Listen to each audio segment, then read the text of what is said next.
Bonjour, dans cette vidéo, tu vas apprendre à calculer l'aire d'un disque. Alors avant de faire ce calcul d'aire, on va faire un petit calcul préliminaire et on va calculer la circonférence du cercle. Alors pourquoi? Tout simplement parce que on confond souvent les deux formules, celle qui permet de calculer la circonférence et celle qui permet de calculer l'aire. Donc on va déjà voir la différence entre les deux, et pour bien comprendre cette différence, il faut que je fasse un petit rappel. Qu'est-ce que c'est qu'un cercle? Qu'est-ce que c'est qu'un disque? Bien, c'est très simple.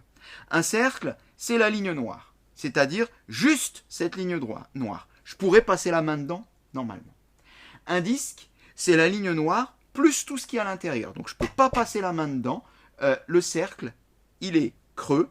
Le disque, il est plein. De ce fait, je ne parle pas de l'aire d'un cercle. Parce qu'un cercle n'a qu'une seule dimension. Je ne parlerai que de la longueur du cercle, périmètre ou circonférence. Par contre, je peux parler de l'aire du disque. Ok?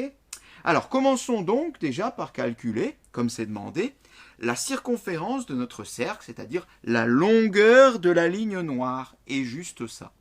Et bien pour ça, on a une formule, alors plutôt deux.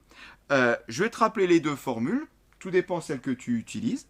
Il y en a une qui dépend du rayon, et l'autre qui dépend du diamètre. Ici, on voit qu'on voudrait calculer la circonférence d'un cercle qui est donné par son rayon. Donc évidemment, nous, on va utiliser la formule du rayon. Alors la formule est la suivante. On te dit que la circonférence d'un cercle de rayon R est égale à 2 fois pi fois rayon. 2 fois pi fois rayon. Ou alors, diamètre fois pi. Bon, voilà. Alors après, tout dépend avec laquelle tu as l'habitude de travailler. Les deux marchent. Pourquoi? Parce que 2 fois rayon, c'est pareil que diamètre.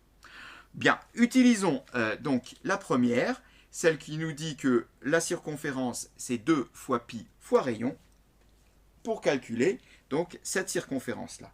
Alors, je vais mettre grand C comme circonférence égale à 2 fois pi fois rayon, R.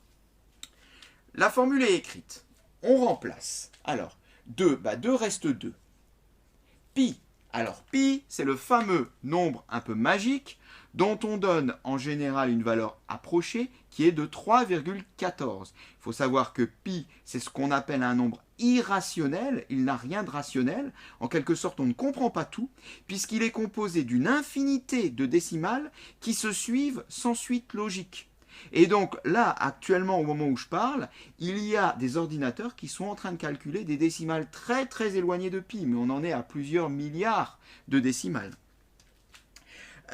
Alors, 2 fois 3,14, on s'en contentera pour notre calcul, fois, bien le rayon vaut 5. 5. Alors, comme j'ai mis pi égale à 3,14, j'ai pris une valeur approchée, donc je dois mettre le symbole environ égal. Bien, pour le reste, tu le calcules. 2 fois 3,14, ça fait 6,28. Tu multiplies encore par 5, tu trouves 31,4. Alors, 31,4 quoi? Eh bien, 31,4 cm. Je rappelle qu'il s'agit là d'une longueur. Et comme c'est une longueur, elle est donnée en centimètres, puisque je pars du centimètre pour le rayon. La circonférence fait 31,4 cm environ. Alors, passons maintenant au calcul de l'aire du disque. Bien, pour ça, on a également une formule qui est la suivante. Pi multiplié par rayon au carré. Rayon au carré, je rappelle que c'est rayon fois rayon. Donc là aussi, tu utilises la formule que tu veux. De toute façon, ça mènera à la même chose. Avec rayon égal à 5 cm. Et bien, appliquons cette formule pour calculer l'aire de notre disque. J'écris un grand A comme R et j'écris la formule pi multiplié par rayon au carré ou rayon fois rayon. Alors, eh bien, comme tout à l'heure, on va prendre 3,14 comme valeur approchée pour pi. On remplace le rayon par 5, ce qui me fait 5 au carré, et je dois mettre donc le symbole environ égal puisqu'on n'est plus en valeur exacte. Et bien maintenant, ceci, je vais l'effectuer. Alors, ça donne quoi? Bien, 3,14 fois 5 au carré, c'est donc fois 25, puisque 5 au carré, c'est 5 fois 5. Tu effectues ça à la calculatrice si tu veux, et tu trouves 78,5.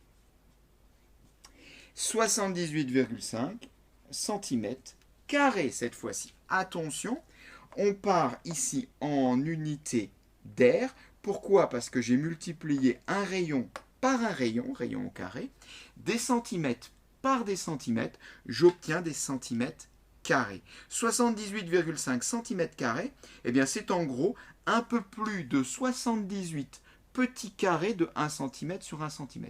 C'est-à-dire que la surface recouverte par mon disque équivaut à environ 78 petits carrés de 1 sur 1. Voilà, on a donc la circonférence de 31,4 cm, l'aire de 78,5 cm². Ces résultats sont en valeur approchée, la faute à pi, et cette séquence est terminée.